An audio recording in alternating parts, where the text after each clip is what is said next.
एक दुर्दांत माफिया ऐसा भी था।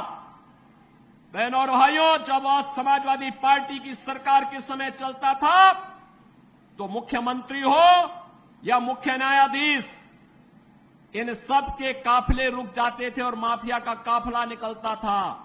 और जब हमने कार्रवाई की उस माफिया के खिलाफ और उसको रगड़ करके कोर्ट के सामने प्रस्तुत किया तो उसकी पैंट गीली हो गई थी।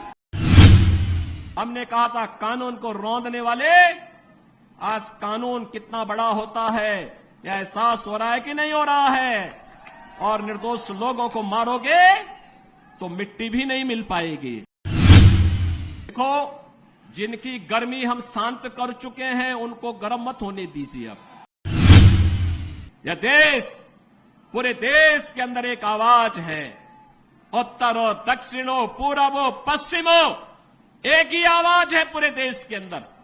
मुझे 3 दिन पहले महाराष्ट्र जाने का अवसर प्राप्त हुआ था। उससे 1 दिन पहले मैं राजस्थान गया था। अभी जम्मू कश्मीर से आ रहा हूं और केवल यहां की सभा के लिए आया हूं, अन्यथा मेरे और भी कार्यक्रम थे। मैंने कहा नहीं, मैं जाऊंगा सरधना में, मैं इस बार जरूर जाऊंगा, 24 में मैं जरूर जाऊंगा। और बहनों भाइयों, मैं इसीलिए आया हूं आपसे कहने के लिए, जो लोग गुमराह कर रहे हैं उनके गुमराह में आने की आवश्यकता नहीं।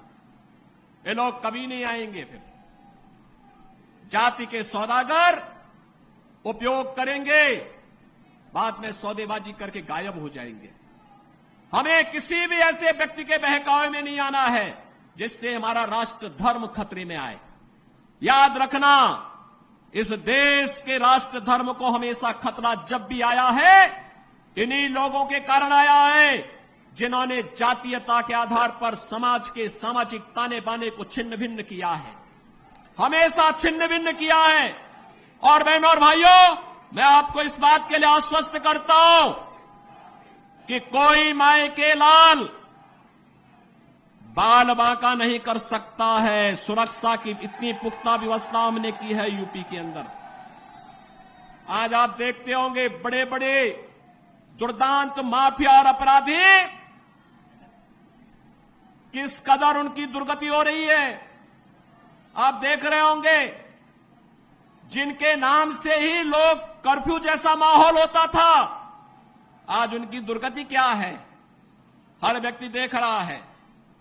इन माफिया और अपराधियों की स्थिति क्या है आप रोज सोशल मीडिया के प्लेटफॉर्म को उठा करके देखते होंगे। एक दुर्दांत माफिया ऐसा भी था।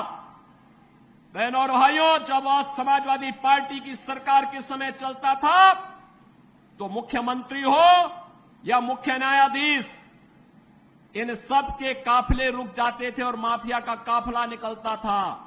और जब हमने कार्रवाई की उस माफिया के खिलाफ और उसको रगड़ करके कोर्ट के सामने प्रस्तुत किया तो उसकी पैंट गीली हो गई थी।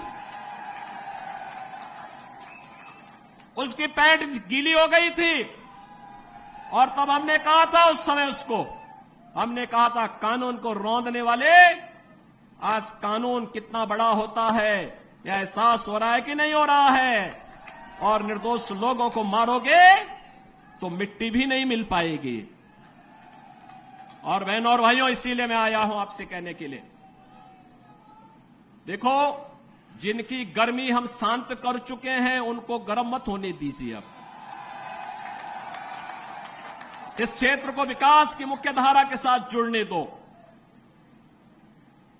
उनकी सबकी गर्मी शांत हो गई है, वे गए काम से। और इसीलिए मैं आप सबसे अपील करने के लिए आया हूं कि पूरे देश की एक आवाज है, पूरा देश एक ही स्वर में बोल रहा है। और वह बोल रहा है कि फिर एक बार मोदी सरकार, फिर एक बार, थोड़ा जोर से बोलिए, यहां की आवाज दिल्ली तक पहुंचाइए। फिर एक बार मोदी सरकार, यह मोदी सरकार की जो गूंज पूरे देश के अंदर है, इस पूरी गूंज को घर घर पहुंचाना है। मोदी जी का प्रतिनिधि बन करके और स्वयं मेरा प्रतिनिधि बन करके आपको जाना होगा। सहमत हैं? हमें कमल चुनाव चिन्ह देखना है, हमें कमल चुनाव चिन्ह देखना है। आप सहमत हैं? सभी लोग सहमत हैं? बहनों और भाइयों, सरधना विगत चुनाव में संजीव बालियान जितने वोट से जीते थे उसके दुगने वोट से जिताने की जिम्मेदारी सरधना को मैं दे रहा हूं। और बहनों और भाइयों, आप जिताएंगे तो मैं दोबारा फिर आऊंगा, यहां पर आऊंगा फिर दोबारा।